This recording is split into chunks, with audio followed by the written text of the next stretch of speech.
Hello, dear students. Welcome back once again to our YouTube channel. आज हम एक नया टॉपिक डिस्कस करने जा रहे हैं जो कि है जे जे थॉमसन्स मॉडल ऑफ एटम। ये जो टॉपिक है ये क्लास 9th केमिस्ट्री का जो चैप्टर 4 है स्ट्रक्चर ऑफ एटम, उस चैप्टर का ये टॉपिक है। तो आज हम इसको स्टार्ट करने जा रहे हैं। What is J J Thomson's model of atom, and at the end we will also see what were the limitations or drawbacks of this model। Atom के बारे में जो एटॉमिक मॉडल हमारे पास एक साइंटिस्ट पहले लेके आया जिसका नाम था जे जे थॉमसन। तो वो एटम के बारे में क्या हमें बताता है कि ये एटम किस तरह का था उस टाइम। एक मॉडल, एक कंसेप्ट उसने हमें प्रोवाइड किया और हम उसी मॉडल को आज यहाँ पे डिस्कस करने जा रहे हैं। What is how does an atom look like according to J J Thomson, will see. According to J J Thomson, an atom is a positively charged sphere. An atom is a positively charged sphere and the electrons are embedded in it.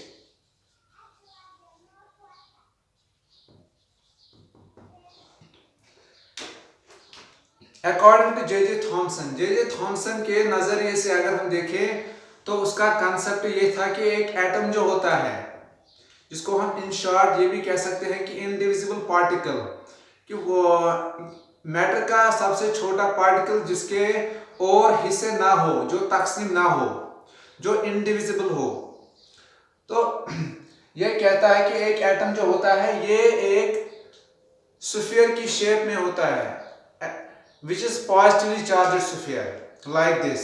अगर मैं यहाँ पे दिखाऊंगा diagrammatically भी हम इसको show कर सकते हैं। यहाँ पे हम एक स्फीयर जैसा बनाएंगे यहाँ पे।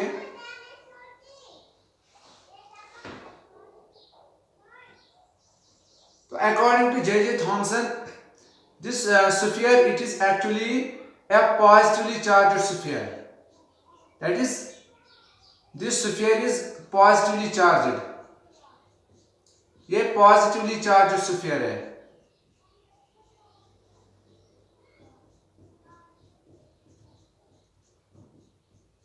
ऐसे पॉजिटिवली चार्ज स्फीयर। एंड इसका जो दूसरा पॉइंट इसी में ये बोलता है कि electrons are embedded in it, और इसी स्फीयर के अंदर जो इलेक्ट्रॉन्स हैं वो एम्बेड हुए हैं इस तरह।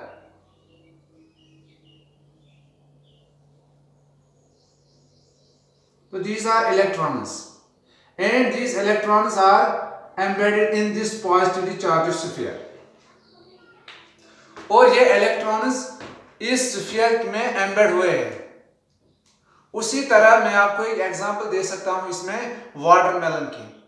आप लोगों ने वाटरमेलन देखा होगा, तरबूज में आप देखते हो कि अंदर से जो एडिबल पार्ट उसका होता है, एडिबल पोर्शन होता है रेड कलर का, जो वो रेड कलर्ड पार्ट होता है वो हम खाते हैं, that is the edible part.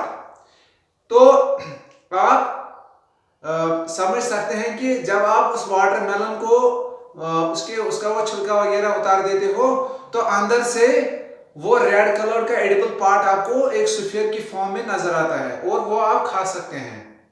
तो यहाँ पे हम कह सकते हैं कि आप उस वाटरमेलन को मान लीजिए एक स्फीयर है, और जो इसका ये रेड पार्ट है ये मान लो ये पॉजिटिवली चार्ज्ड पार्ट है, और इसी वाटरमेलन में आपको फिर क्या दिखाई देता है, कुछ बीज दिखाई देते हैं, वो काले जैसे कुछ सीड्स वगैरह, जो सीड पोर्शन उसका होता है वो आप मान के चलो कि वो इसमें जो है वो ये नेगेटिवली चार्ज्ड इलेक्ट्रॉन्स हैं। तो तो इस वाटरमेलन से हमें ये कंफर्म हो जाता है कि इसका ये मॉडल कैसा था। तो बिल्कुल उस वाटरमेलन के जैसा है। जिस वाटरमेलन में रेड पार्ट, उसको आप कंपेयर कर सकते हो पॉजिटिवली चार्ज्ड पार्ट से, और उसके जो सीड्स है, जो सीड पोर्शन है, उसको आप कंपेयर कर सकते हैं विद नेगेटिवली चार्ज्ड स्फीयर और नेगेटिवली चार्ज्ड पार्टिकल्स। और इसी आप खुद ये जान सकते हो कि ये जो सीड्स होते हैं ये भी इन इलेक्ट्रॉन्स की तरह इस वाटरमेलन में एम्बेड होते हैं। बीच बीच में कोई कोई सीड भी होता है उसके साथ, तो उसको हम बोलते हैं ये मॉडल हमें इस तरीके से समझ में आता है। That is why this model of atom it is also called as watermelon model. Watermelon model, watermelon model. तो ये वाटरमेलन मॉडल भी कहलाता है ये इसका ये मॉडल। क्यों? क्योंकि बिल्कुल एक तरबूज की शक्ल में इसका ये मॉडल ऑफ एटम है। और sometimes it is also called as plum pudding model. Plum pudding model. Why? अगर मैं आपको आसान अल्फाज में समझाने की कोशिश करूंगा, मतलब हमारे पास एक प्लम केक है। प्लम होते हैं वो केक्स वगैरह मिलते हैं हमें बेकरी शॉप से। प्लम केक होता है एक। वो जो प्लम केक एक चॉकलेट कलर की सूरत में आप लोगों ने देखा होगा। तो वो केक उसको आप मान के चलो कि ये एक पॉजिटिवली चार्ज्ड स्फीयर है। अगर गोल यानी कि राउंड शेप में उसको काट दिया जाए और आपको कहा जाए कि आप मान लो ये केक स्फीयर है, और ये स्फीयर आप मान के चलो कि ये पॉजिटिवली चार्ज्ड स्फीयर है, और उसके अंदर आपको क्या दिखाई देगा? उस प्लम केक के अंदर कुछ ड्राई फ्रूट्स होंगे, कुछ रेजिन्स होंगे, कुछ काजू वगैरह होंगे, वो किशमिश वगैरह होंगे उसमें, या और भी कुछ अलग किस्म के पार्टिकल्स या एडिबल पार्ट या ड्राई फ्रूट्स उसमें जो बीच बीच में भरे हुए होते हैं। वो आप मान के चलो कि ये इसके अंदर इलेक्ट्रॉन्स एम्बेड किए गए हैं, और जो बाकी जो केक वाला पोर्शन है वो है कंपैरिजन में आप उसको समझो कि वो पॉजिटिवली चार्ज्ड स्फीयर है। Hence these two substances, that is watermelon and plum, these they help us in understanding this model. So this model is sometimes called as watermelon model or plum pudding model. ठीक है, फिर से एक बार इस point को हम दोहराते हैं।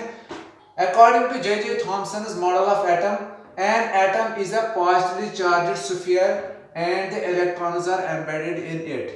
यानी कि एक एटम जो होता है ये पॉजिटिवली चार्ज्ड स्फीयर होता है, और इस स्फीयर के अंदर क्या एम्बेड होता है? Negatively charged electrons. तो यहाँ आप देख सकते हैं this is the positively charged sphere and electrons are embedded in it like the seeds in a watermelon or like the dry fruits in the plum cake. So in this way this first point becomes clear. Now the second point is, in this model the main point that is the electrons and protons. You all know that they positively charged जो particle होते हैं we call them protons, and negatively charged जो होते हैं वो होते हैं electrons. तो जो protons होते हैं that is positively charged, protons are positively charged and electrons are negatively charged. According to the second point of this model, that is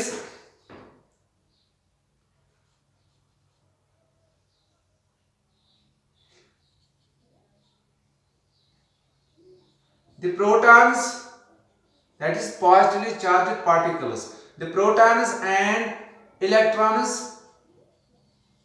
are equal in magnitude,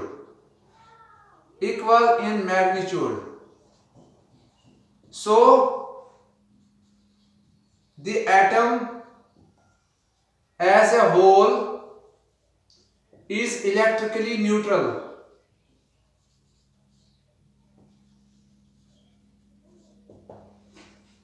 According to this model, the protons, that is these positively charged particles, and electrons, that is negatively charged particles, are equal in magnitude. तो इनका magnitude equal होता है, इनका magnitude equal होता है। मान लो मैं आपको यहाँ समझाता हूँ कि इसका मतलब क्या है।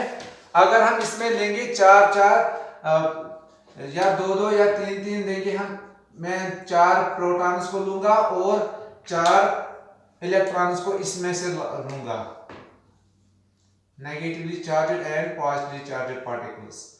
और इनका क्या होगा, जैसे कि मैथमेटिक्स में आप को पता ही होगा कि अगर आपके पास एक -1 वैल्यू है और है +1, तो -1 +1 उसका ओवरऑल वैल्यू क्या निकल के आता है, that is nothing, 0, that is they get cancelled, क्योंकि मैग्नीट्यूड में इक्वल होते हैं। तो ये plus minus cancel, plus minus, so as a whole तो प्रोटॉन्स और इलेक्ट्रॉन्स जो होते हैं ये मैग्नीट्यूड में इक्वल होते हैं। So the atom as a whole is electrically neutral.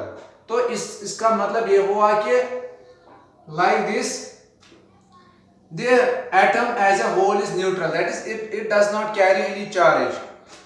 जिस पार्टिकल का कोई चार्ज नहीं होता, ना पॉजिटिव चार्ज ना नेगेटिव चार्ज, तो हम उसको बोलते हैं neutral, it is electrically neutral.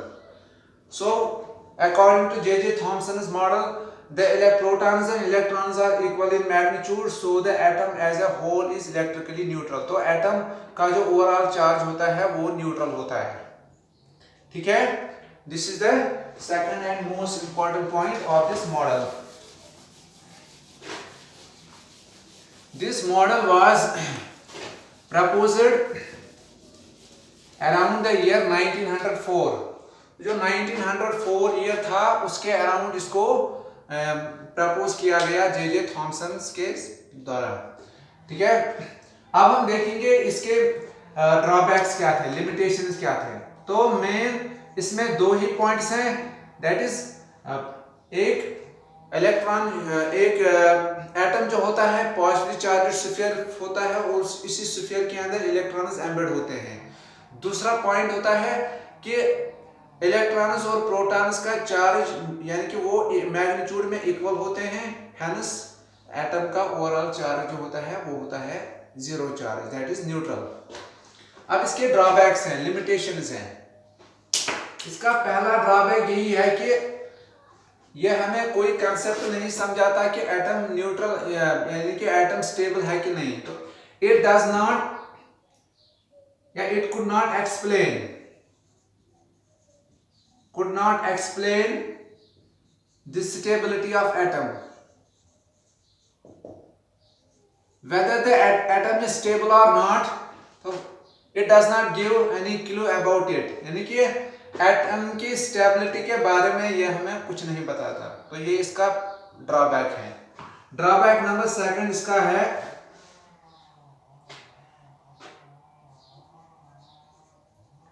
it could not give us any information about the nucleus of atom।